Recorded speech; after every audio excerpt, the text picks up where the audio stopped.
Hello बच्चों, चलो आज हम लोग स्टार्ट करते हैं वही अपना पुराना चैप्टर ठोस अवस्था।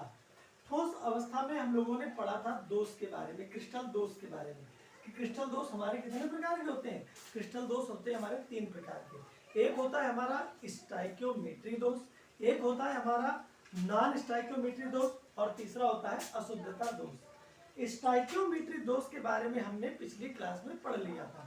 अब इस क्लास में हम लोगों को पढ़ना है नॉन स्टाइकियोमेट्री दोष। तो नॉन स्टाइकियोमेट्री दोष क्या होता है? देखो, कोई भी क्रिस्टलीय ठोस,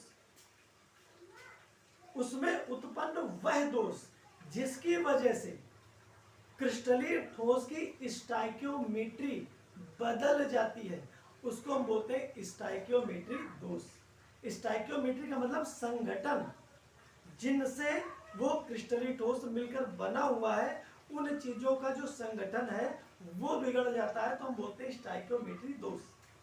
कोई किसी क्रिस्टलीय ठोस में उत्पन्न वह दोष जिसकी वजह से क्रिस्टलीय ठोस की स्टाइकियोमेट्री बिगड़ जाती है, उस ठोस को हम, उस दोष को बोलते हैं हम स्टाइकियोमेट्री दोष। क्या बोलते हैं? स्टाइकियोमेट्री दोष। अब ऐसे दोषों का कारण क्या होता है? जैसे कोई एक हमने क्रिस्टलीय ठोस हमने देखा, ये मान लेते हैं ये धन आयन ऋण आयन, धन आयन ऋण आयन से मिलकर बना हुआ है, ऐसे मिलकर बना हुआ है। अब जब इस क्रिस्टल का निर्माण होता है, उस समय या बाद में भी किसी घटना के कारण क्या होता है, इसमें अगर एक धनायन ज्यादा आ जाए, देखो अभी क्या था, जितने धनायन थे उतने ही ऋणायन भी थे।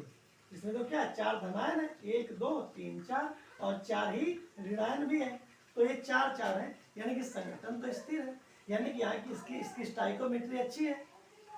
लेकिन क्या हुआ, जब इस क्रिस्टल का निर्माण हुआ, तो उस निर्माण होने की स्थिति में क्या हुआ, एक धनायन किसी कारण से ज्यादा आ गया। इसका जो अंतराकाश है, इसमें एक धनायन ज्यादा आ गया, तो ऐसी स्थिति में इसमें जो दोष उत्पन्न हुआ वो कौन सा दोष हुआ? स्टाइकियोमेट्री दोष। इसमें धनायन अधिक है।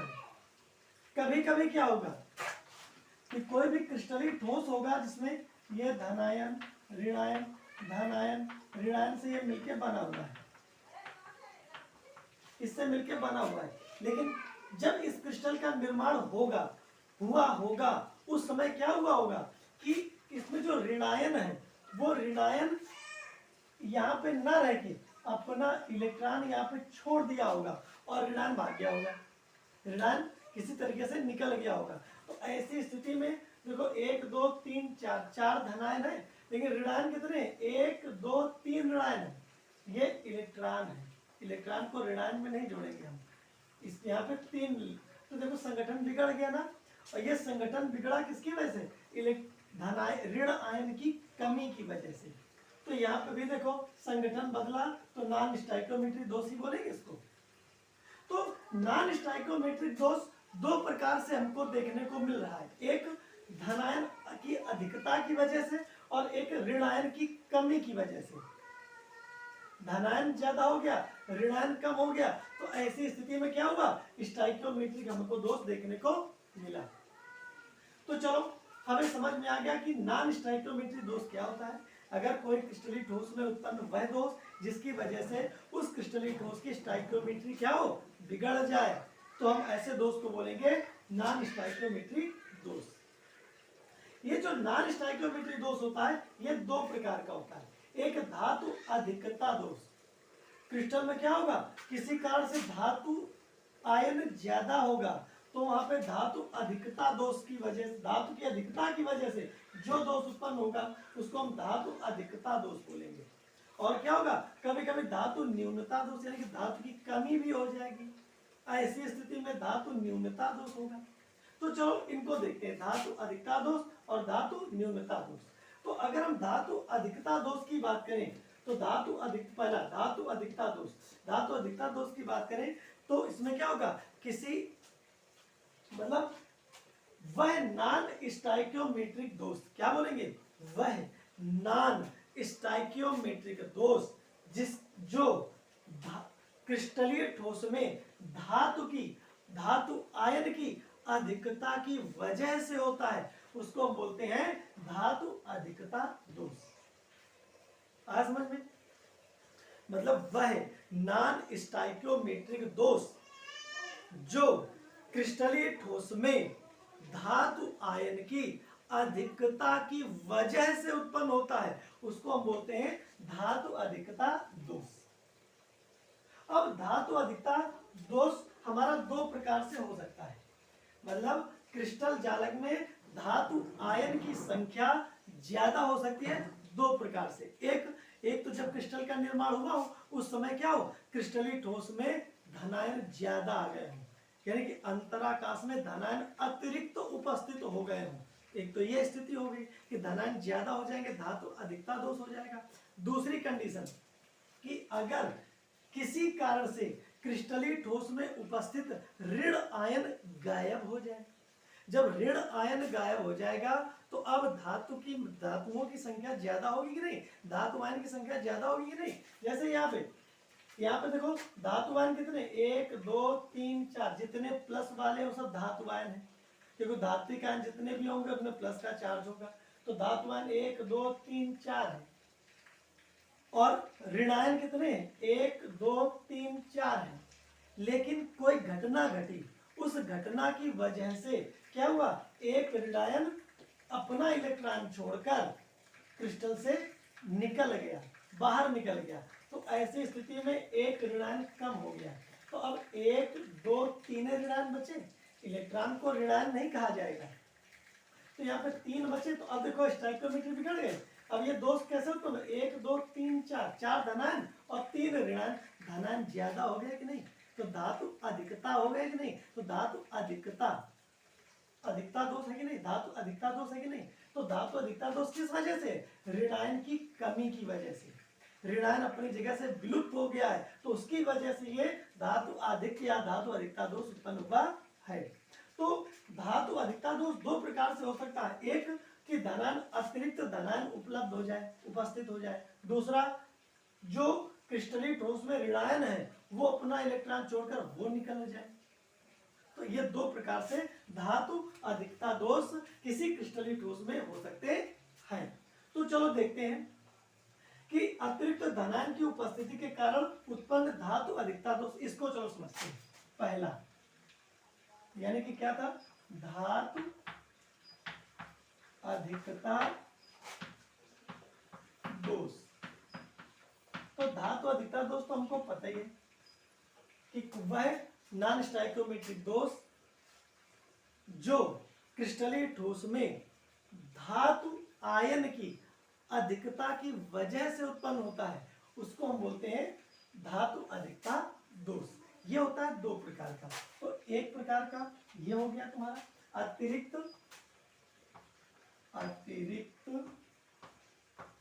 धनायनों,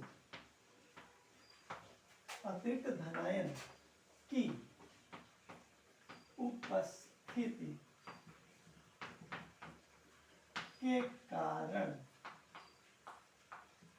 के कारण उत्पन्न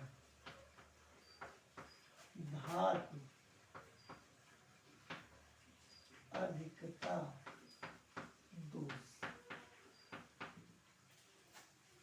अतिरिक्त धनायन की उपस्थिति के कारण उत्पन्न धातु अधिकता दोष।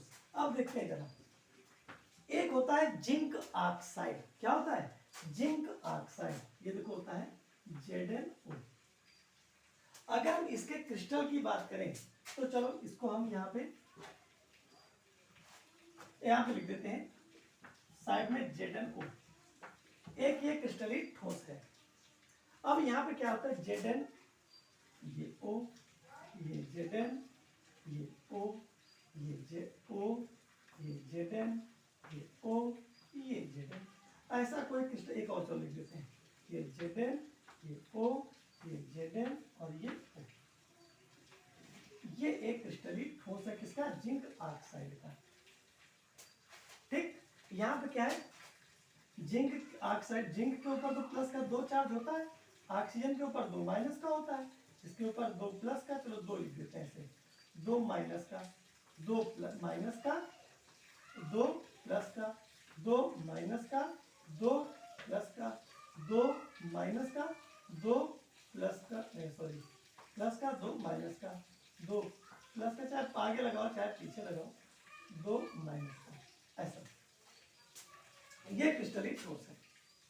जब इसका निर्माण हुआ होगा तो क्या हुआ, जब निर्माण हुआ होगा, या हम ऐसा कहें कि इसको जब हम गर्म कर देते हैं, इसको तुम गर्म करो, तो गर्म करने पर होगा क्या कि ये जो जिंक ऑक्साइड होता है ZnO, ये गर्म करने पर क्या होगा, अगर इसको हम गर्म कर दें, इसको अगर हम गर्म कर दें तो एक घटना घटेगी क्या, ये ऑक्सीजन, इसका ऑक्सीजन जो है वो निकल जाएगा, जिंक के ऊपर 2 प्लस का चार्ज रहेगा, ऑक्सीजन जो है वो निकल जाएगी और अपने इलेक्ट्रॉन छोड़ देगी, 2 ऑक्सीजन निकली है तो यहाँ पे वो अपने इलेक्ट्रॉन छोड़ देंगे, यहाँ पे 1/2 कर देते हैं, एक ऑक्सीजन है तो एक बाहर चला गया, तो एक ऑक्सीजन, एक जिंक और एक ऑक्सीजन, 2 इलेक्ट्रॉन छोड़ेगा।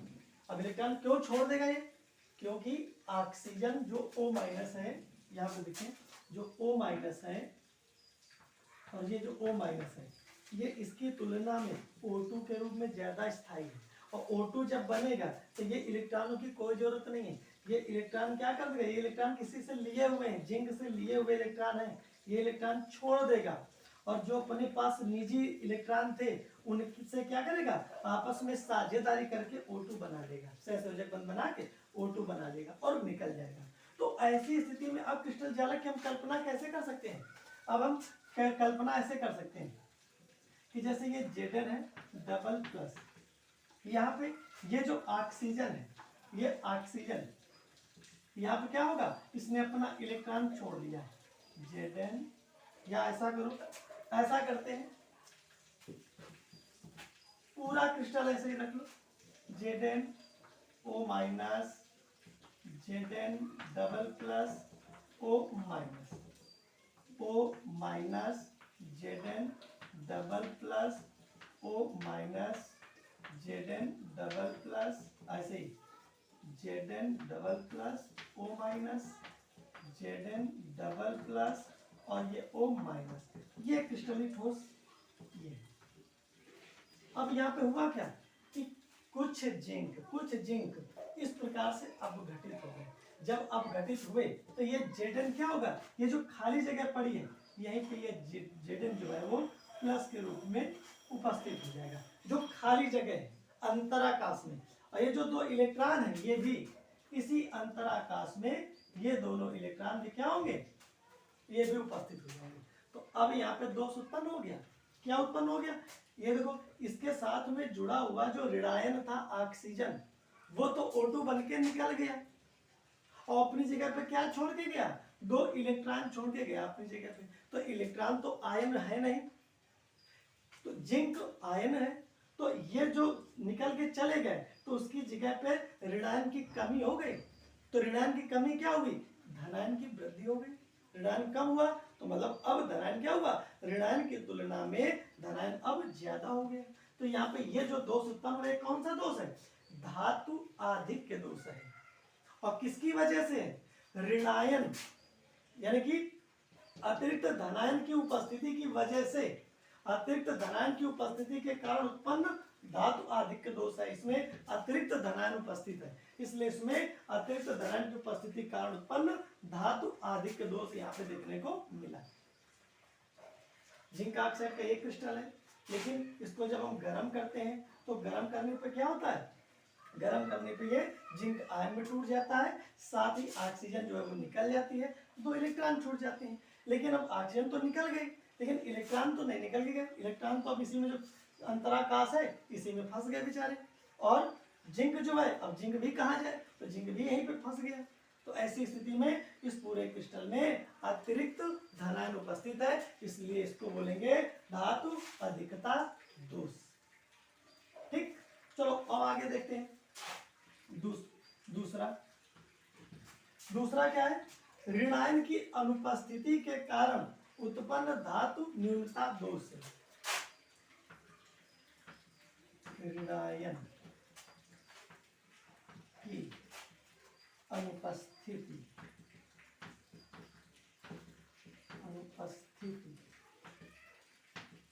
के कारण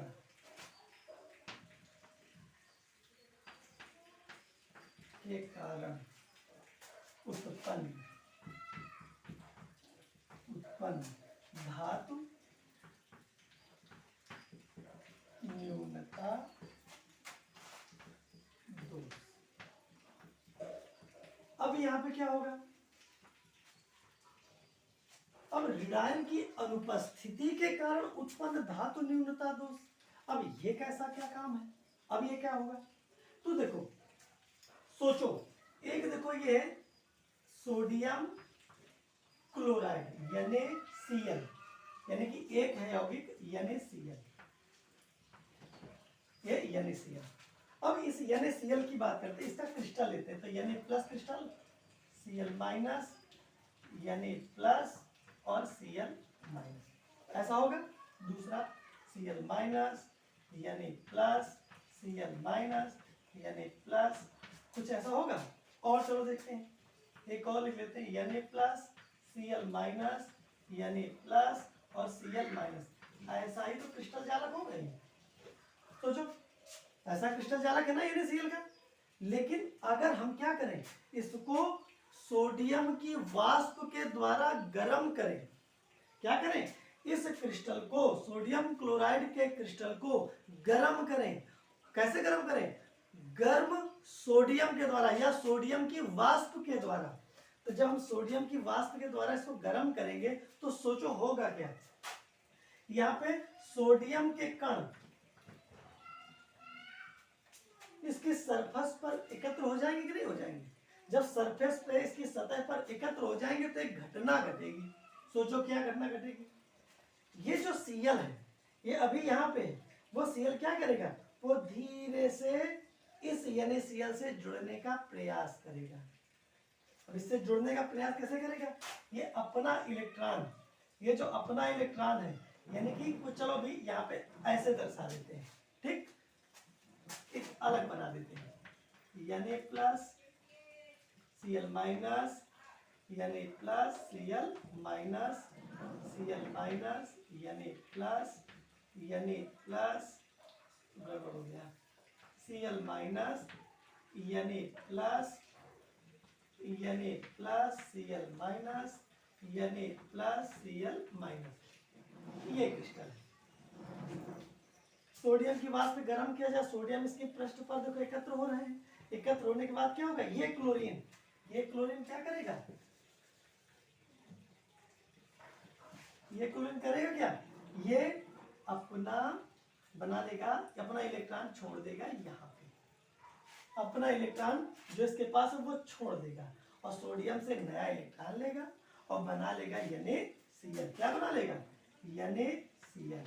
और जब NaCl बना लेगा तो ये क्लोरीन क्रिस्टल जालक से क्या हुआ, अलग हट गया कि नहीं, अलग चला गया कि नहीं। तो अब यहाँ पे देखो, तो धनायन की संख्या देखो ऋणायन की तुलना में क्या है, ज्यादा है। और किस वजह से ज्यादा है, इस क्लोरीन की रिक्तिका की वजह से, इस क्लोरीन का अपनी जगह पे उपस्थित न होने की वजह से यहाँ पे क्या हुआ, यहाँ पे ये दोष उत्पन्न हुआ। तो ऋणायन की अनुपस्थिति के कारण उत्पन्न धातु अधिक दोष, यहाँ पे हमने मिस्टेक कर दी, ये यहाँ पे न्यूनता नहीं है, यहाँ पे धातु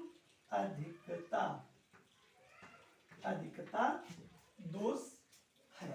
तो आज समझ में, ऋणायन की कमी की वजह से अगर किसी क्रिस्टलीय ठोस में धातु की अधिकता उत्पन्न हो जाए तो उस स्टाइकियोमेट्री दोष को हम क्या बोलेंगे, उसको बोलेंगे धातु आधिक्य दोष।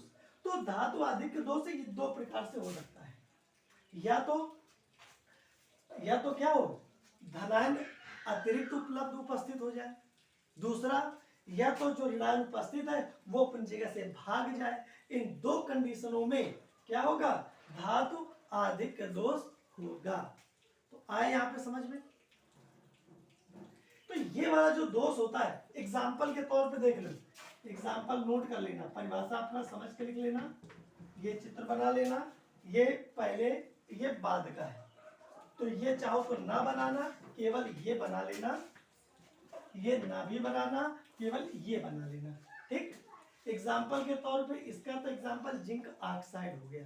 ठीक, इसके एग्जाम्पल की बात करें तो देखो LiCl, lithium chloride, sodium chloride, potassium chloride, इनमें क्या होता है, इनमें ये धातु आधिक्य दोष होता है, और वो भी कब, ऋणायन की अनुपस्थिति के कारण उत्पन्न धातु अधिकता दोष, इसका ये एग्जाम्पल है।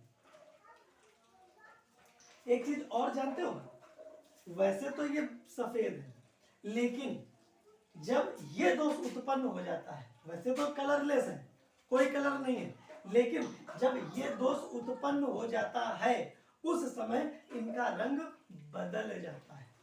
अगर तुम्हें लिथियम क्लोराइड कैसा लगे, गुलाबी दिखाई दे, तो तुम समझ जाओगे इसमें धातु आधिक्य दोष है। अगर सोडियम क्लोराइड तुमको कैसा दिखाई देने लगे, भूरा दिखाई देने लगे, पीला दिखाई देने, पीला पीला दिखाई देने लगे, तो तुम तुरंत समझ जाओ कि इसमें क्या है, धातु अधिकता दोष है। और ये पोटेशियम क्लोराइड, अगर इसका कलर नीला दिखाई देने लगे, अगर तुम्हें पोटेशियम क्लोराइड नीला दिखाई दे रहा है, तो तुरंत समझ जाओ कि इसमें धातु आधिक्य दोष है, ये वाला दोष इसमें है। तो यहाँ पे कोई दिक्कत नहीं। अब एक और बचता है धातु न्यूनता दोष। तो चलो धातु न्यूनता दोष देख लेते हैं। तो चलो इसको यहीं पे देख लेते हैं। मतलब वह नॉन स्टाइकियोमेट्री दोष जो क्रिस्टलीय ठोस में धातु की कमी की वजह से होता है, उसको कहते हैं उसको बोलते हैं धातु न्यूनता दोष। उसको क्या बोलते हैं, धातु न्यूनता दोष। जानते हो ये किसमें पाया जाता है? अगर हम एग्जाम्पल के तौर पे देखें तो ये देखो FeO में ये दोष पाया जाता है, FeS में ये दोष पाया जाता है, NiO में ये दोष पाया जाता है, और TiO इसमें ये दोष पाया जाता है। इनमें ये धातु न्यूनता दोष पाया जाता है। अब सोचो कैसे पाया जाता है। तो चलो हम एग्जाम्पल के तौर पे एक ले लेते हैं, FeO, इसको ले लेते हैं। FeO के क्रिस्टल में देखो, ये क्रिस्टल बनाते हैं, छोटा सा बना लेते हैं, क्योंकि दो बनाने पड़ सकते हैं, या एक ही से काम चला लेंगे, दो नहीं बनाएंगे, कोई जरूरत नहीं है दो बनाने की। ये देखो ये Fe है, Fe की ऑक्सीकरण संख्या है 2। ठीक, ये ऑक्सीजन की ऑक्सीकरण संख्या -2। तो Fe धनायन और O ऋणायन, ऐसा होगा। और लिख लेते हैं Fe धनायन और O ऋणायन, ऐसे यहाँ पे O ऋणायन और Fe धन आयन, फिर यहाँ पे O ऋणायन और Fe धनायन, ऐसे लिख सकते हैं। और चलो लिख लेते हैं Fe धनायन, O ऋणायन, Fe धनायन और O ऋणायन, ऐसे लिख सकते हैं। क्या एक चीज जानते हो कि जो FeO होता है, ये वास्तव में Fe1 और 1 के अनुपात में नहीं होते कि एक Fe है और एक O है, ऐसा नहीं होता है। क्या होता है, ये लगभग 0.95% Fe होता है, और ये तो